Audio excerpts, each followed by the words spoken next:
बड़ी खबर आपको बता दें, बड़ी खबर नीट लीक मामले को लेकर है। सुप्रीम कोर्ट में नीट मामले पर सुनवाई शुरू हो गई है। सुनवाई के दौरान याचिकाकर्ता के वकील की ओर से कहा गया कि एनटीए ने रिजल्ट जारी कर दिए हैं, पर ऑल इंडिया रैंक जारी नहीं की है। उन्होंने सेंटर और शहर के आधार पर लिस्ट जारी की है, लेकिन एग्जाम सेंटर का सीरियल नंबर और ऑल इंडिया रैंक नहीं दिए गए हैं। तो देखिए, सुनवाई यहां पर शुरू हो गई है और 24 लाख छात्र ऐसे थे जिन्होंने नीट की परीक्षा दी थी। उनकी निगाहें भी इस पूरी खबर पर सुप्रीम कोर्ट के आज फैसले पर टिकी रहेंगी। सुप्रीम कोर्ट में नीट मामले में सुनवाई की शुरुआत हो चुकी है। सुनवाई के दौरान याचिकाकर्ता के वकील की ओर से यह कहा गया है कि एनटीए ने रिजल्ट तो जारी कर दिए हैं, पर ऑल इंडिया रैंक जारी नहीं की है।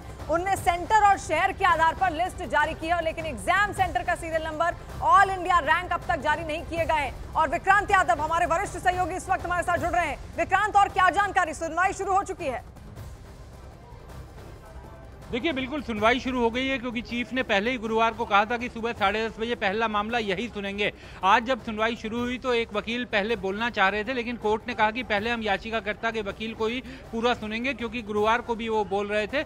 और उन्होंने कोर्ट में कहा कि नीट ने जिस तरीके से कोर्ट ने कहा था रिजल्ट तो जारी कर दिए, लेकिन ऑल इंडिया रैंक जारी नहीं किए। उन्होंने शहर और सेंटर वाइज डाटा जारी किया है, लेकिन ऑल इंडिया रैंक और सीरियल नंबर जारी नहीं किए हैं, जिससे यह अनुमान नहीं लगाया जा पा रहा कि किस तरीके से डाटा में किस जगह का कितने बच्चे हैं। तो सीजीआई ने पूछा कि सेंटर और शहर के जो डाटा जारी किए गए हैं उससे क्या बात निकलकर सामने आई है। वकील ने कहा कि वो हमने पूरा डाटा, आपको डाटा से जो बातें सामने आई हैं वो कोर्ट में जमा करवा दिया है। उसके बाद बहस चल रही है कि बिहार पुलिस ने जो शुरुआती जांच की थी, याचिकाकर्ता के वकीलों का कहना है कि उससे ये साफ था कि पेपर 3 तारीख या उससे पहले लीक हुआ था, जबकि सरकार ये कह रही है कि 5 तारीख को ही ये सवेरे सवेरे लीक हुआ था और उसी समय ब्रीच हुआ था। माफ कीजिए, क्योंकि सरकार तो लीक भी नहीं मान रही। सरकार का कहना है कि ब्रीच हुआ था पटना सेंटर से और वो 5 तारीख की सुबह हुआ था और उसके बाद ज्यादा फैल नहीं पाया था। लेकिन याचिकाकर्ता के वकील ये कह रहे हैं कि बिहार पुलिस की शुरुआती जांच को अगर देखें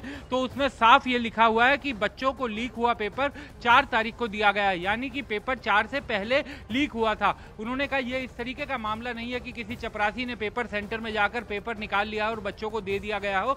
ये एक संगठित गिरोह का काम था, जिस संगठित गिरोह ने पहले भी इस तरीके के अपराध किए होंगे। तो पूरी जो अभी की जो दलीलें हैं वो चल रही हैं इसी के इर्द गिर्द कि ये पेपर कब लीक हुआ था, क्योंकि याद रखिए कि सुप्रीम कोर्ट ने शुरुआत से ही कहा है कि अगर परीक्षा की पवित्रता भंग हुई है तो हम दोबारा रीनीट पर सोचेंगे। तो वही याचिकाकर्ता के वकील साबित करने की कोशिश कर रहे हैं कि पेपर 3 तारीख या उसके आसपास लीक हुआ या उससे पहले लीक हुआ। याचिकाकर्ता की तो दलीलें हैं, एनटीए कह रही है, याचिकाकर्ता ने तो अपनी दलीलें रखी सामने, वो कई सारी मांगे भी यहाँ पर कर रहे हैं। एनटीए ने क्या इसका अभी तक कोई जवाब दिया है? एनटीए की क्या दलील है?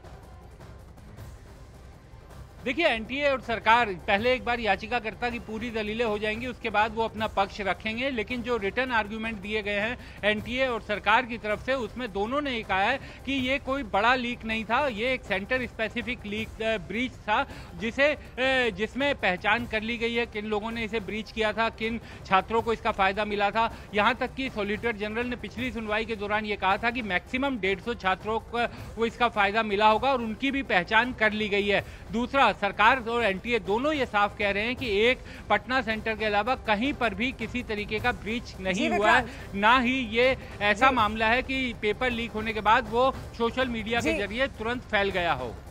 बहुत शुक्रिया जानकारी के लिए। तो देखिए, दलीलें लगातार यहाँ पर रखी जा रही हैं, सुनवाई यहाँ पर की जा रही है और आज है 22 तारीख और कोर्ट की ओर से एक तरीके से इशारा भी किया गया था कि हो सकता है आज इसी का फैसला वो दे दें, क्योंकि कोर्ट ने कहा था कि छात्रों के साथ, उनके भविष्य के साथ खिलवाड़